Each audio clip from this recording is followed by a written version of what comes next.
occupied his time, and he ended up being good at it, and then it was a way to go through college, and then he ended up being good enough he got drafted. When you found that out, you knew he was going to play 4 years, and at that point, and then he was going to make his money and probably walk out on the sunset. Now, the fact that he kind of got fat, cat, and lazy, that wasn't because he had an attitude problem. He's a really nice guy and a really nice kid. You can still have an attitude problem and be a nice guy, especially towards the field. But it wasn't an attitude problem is what I'm trying to tell you. I don't know the correct word if I'm going to put that the correct word, but I guess what I'm trying to display. Attitude problem to me is like what I get when I'm pissed off. I get an attitude problem. And I'm purposely going to do shit and not care and do shit even though I know it's the wrong thing to do. That to me is an attitude problem. He didn't have an attitude problem. He had a love of the game problem where it was never going to be a priority. It was never important enough in his life, and it was never going to be something that he was going to do. He was never going to have a 7, 8, 10-year career. Not caring is an attitude problem to me. It's not caring. It's just he didn't care enough to keep his weight in check. I'm sorry. If you don't love the game, then get the hell out. I didn't want him in the first place. And he kind of did. I hated Lacey. I'm so glad. I named my dog after him. I haven't. I'm sorry for him. And he's so a good kid. Is your dog fat? Yeah, actually. Ha! Boom! There you go. That was mean. No. Yes. Eddie Chunky Soup Lacey, get him off the field. No thanks. If I saw Eddie Lacy today, I would still talk to him, and I would walk right by. You would. And then you would be waiting on me because I would be over there getting a picture with him and telling him my dog was named after him. And I'd tell you to watch out because he might eat you. And you would be rude. Yes, I would. He would probably... that would be an interesting interaction between the two of you, okay? Okay, I'm fine with that. He'd still have to look up at me. I know he would, because you're a big fucking bear, God. I'm sorry, I just don't.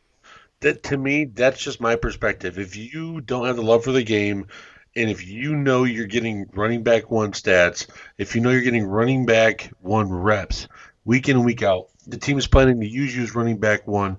Why in the hell are you not telling the team, oh, I don't care anymore? Like, rather than put them all through that and then try to put in the effort of trying to get his fat ass back into freaking weight training. Like, I'm sorry. It just shows to me that's an attitude problem saying, I don't care. I don't care about football. I don't care about this. That's just me. That's how I see it. I respect your opinion. I respect that you brought that from the documentary. I just don't like Lacey and what he did, and also the fact that Carroll enabled it. Like, hey, we'll give you an extra bonus if you're at this weight and you give a touchdown in the goal line. What? Good job, Pete. You're getting him towards a heart attack. Appreciate that. Jesus, like I don't know. I'm not a big fan of Lacey. Never was, never will be. He's one of the few Alabama backs that were highly overrated. There's good Alabama backs, but I cannot stand Lacey. I can't stand him. I'm sorry. Didn't mean to rant there. My bad. Or a soft rant. But yes, Rashad Penny, it looks like he has an ACL problem because he was immediately designated out. It sucks because I like him as a running back. And that means Chris Carson's going to get a bigger workload.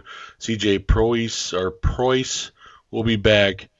So, I mean, you'll probably see a lot more run with Chris Carson now. Penny's out, but that begs the question, Jay, do you see Chris Carson getting hurt now because of all the reps he's going to be getting? Hello. I was seeing if you'd think that I was frozen. No, you weren't, because I heard the music in the background. Damn! I was trying to stay really still and not blink. It didn't work. No, because I could hear the TV. I'm like, come on, Jay. I didn't think of the damn TV, okay? I wasn't thinking of the TV. You freaking smartass. I don't. You know what? Do you think Carson gets hurt because of Penny's reps are going to go to him? And when Carson starts getting full reps, I'm talking about he gets hurt. No, I think they'll spell him plenty with Prosite because Prosite has been there before and been very productive in that scheme, and they actually have a way better offensive line when he was Yeah, there before. Preuss is he's showing production there. I don't know. I guess I really like Penny. That's just me. But any other games that you saw this week that you for today that you want to go over? No, because I didn't watch a lot of games, Oh unlike yeah, normal. that's I'm right. gonna have a busy freaking week this week trying to catch up on film. You're being Mr. Negative Nancy. Oh, shout out to you to calling the Denver upset over Houston. One, Texans, hey, they went with the trend on this and they sucked. Two, uh, John Elway found his QB in my opinion. Drew Lock looks good. Last week, this week, I mean, Houston's not a it's not a elite defense, but it's not a like shabby defense where you can just do whatever you want. No, this is a defense that still has plenty of talent, and for Drew Lock to do that in Houston, that's big. Do you know what the problem with the Broncos has been for like the last 4 years since Peyton retired? John The Elway. freaking quarterback. Like all they need is a competent. They don't need the next Hall of Fame quarterback.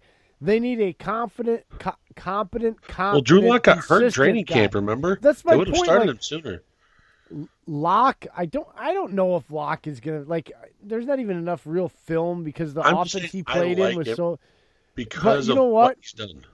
No, I was just gonna say I was gonna agree with you. I like Locke at this point because he's got two things. The third one is it's gonna take time to figure it out.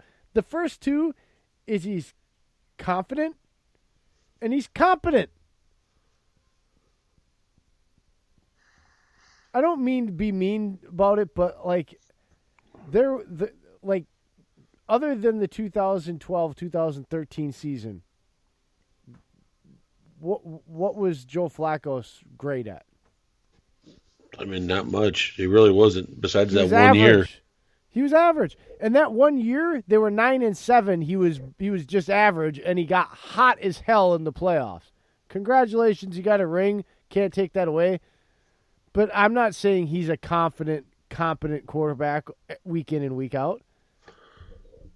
Yeah, no, I definitely agree on that. I mean, Flacco, God, when we played him, that was brutal because he would one throw, he would laser it 30 yards down the field, and then you have a slant pass for 5 yards, and it would be in the dirt 3 yards before the And he was wide definitely a receiver. veteran, so you could definitely factor in the third one there. He was never consistent. Oh If God, no. anything, his consistency was being inconsistent. Yeah, and well, that's what I'm saying. I think Drew Lock. I mean, the pick to go get him out of Missouri, it's obviously worth it. I mean, John Elway's been searching and searching and searching. Osweiler, freaking the guy robbed the damn train like Jesse James, ran off to the Texans, got paid And again. retired. No, went to the Texans and then got traded to Cleveland. Played in Cleveland, got paid even more. And guess what? Then he retired after making $82 million dollars and getting all of his contract. Then Osweiler came back out of retirement to Miami and beat the Bears last year. And then retired Yep. again. Exactly. I call him a Broccolips Osweiler because that dude, I've never seen more. Like, I can go back. Matt Schaub has a history of just screw ups, of over and over and over again. Consistent 6 games in a row, interception return for touchdowns. Osweiler takes the cake.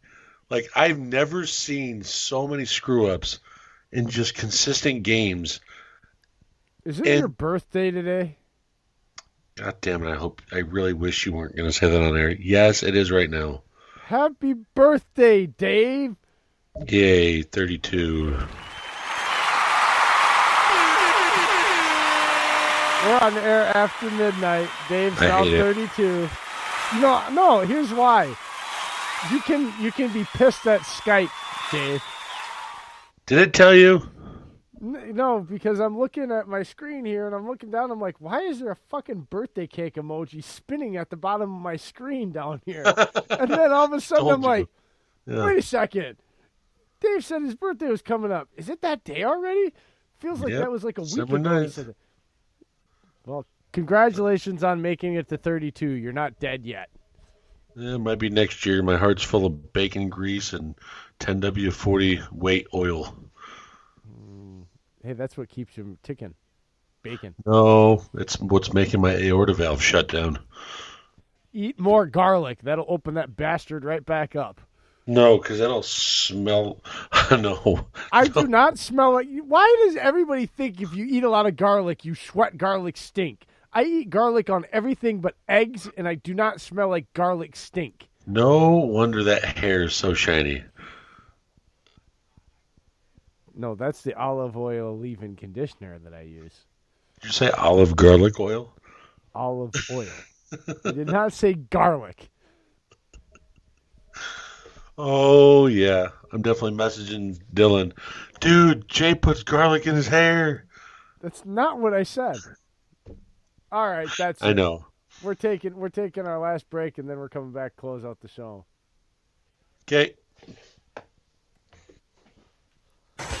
And if you haven't had enough of our banter tonight, you want to visit NFL Addictions on Facebook.com for all of your NFL banter and debate. It's not a trash talk site, so keep it clean and keep it cordial. That's NFL Addictions on Facebook.com. And if you still have an itch to scratch when you're done with that, you want to visit Raz Addictions on Facebook.com to play their version of the raffle for all kinds of chances at cool prizes. You can even win some cash. Buy a $10 raffle ticket with a chance at $100. That's a chance to win 10 times your money. It don't get any better than that. That's Raz Addictions on Facebook.com for all kinds of cool prizes. Tell them what you've won, Dave. I've won everything from NFL tailgating barbecue sets. I've got old school helmets. I've got new style helmets. I've got memorabilia rings. I've got signed banners. I've got signed footballs. I've got everything that Raz Addiction offers, folks. They also have more that I haven't won, which is surprising, but they're cheap, affordable, and they're certified stuffs that you can win. So go ahead and check it out. That's Raz Addictions on Facebook.com. Go there, play, and win. And now it's time for shout-outs. We have Miss at Julie Noted _PFG NFL writer and co-founder with at Backs Football Guru of at PFG Vibe and PFG Vibecast. Julie is also a cult writer for at Our Turf Football, a women's group of sports writers with having great pieces and is a great sports follow. Also, we have packtothefuture.com, where it features us on their podcast sections, where you can get all the things you didn't even know, where you can check out Packers news and check out tickets to the games and even Packer event updates. At Parker Momos is a Packers writer and contributor for Die Hard Packer Fan, a great young writer with a different view of the game and brings a ton of energy and passion to his work. Then you've got at MontyJP231, the founder and host of the Full Monty Football Show every Sunday live at 11 a.m. Eastern, featured by Nuts and Bolts Sports on blogtalkradio.com.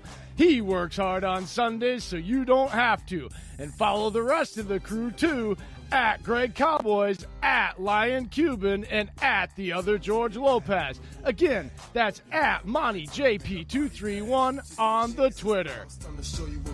We're going to round this out with the NFC North Round Table Fellas. Starting off with at Mike Zimmer's Ears. JB is co-host of the Heart and Skull podcast. Then we have at the Fifth Top. Julius Porter is a Detroit native Lions writer for at Detroit Sports Nation, and Uncle Mike 21. Austin Fugelstad is the co-host of at Hollis Hall Brawl, covering all the things you need to know about the Bears, Vikings, Lions, and Packers from these fellas. Also, special shout out to Julius Porter. He's going over to Afghanistan, folks. He's going over to be a contractor to help set up for the soldiers. Go ahead and keep him in your prayers. We're going to miss you, buddy. We'll be holding a spot for you when you get back. We'll miss you and love you. Much love, Julius. Stay safe, buddy. And as always, you can follow us on the Twitter at First and Goal Pod, myself at UPJ33, Dave is at Steak and Cheese. the fantasy wonder himself, Dylan at DylanBusby1. Email us at firstandgoalpodcast@yahoo.com with all your football and Packer questions. Give us your comments.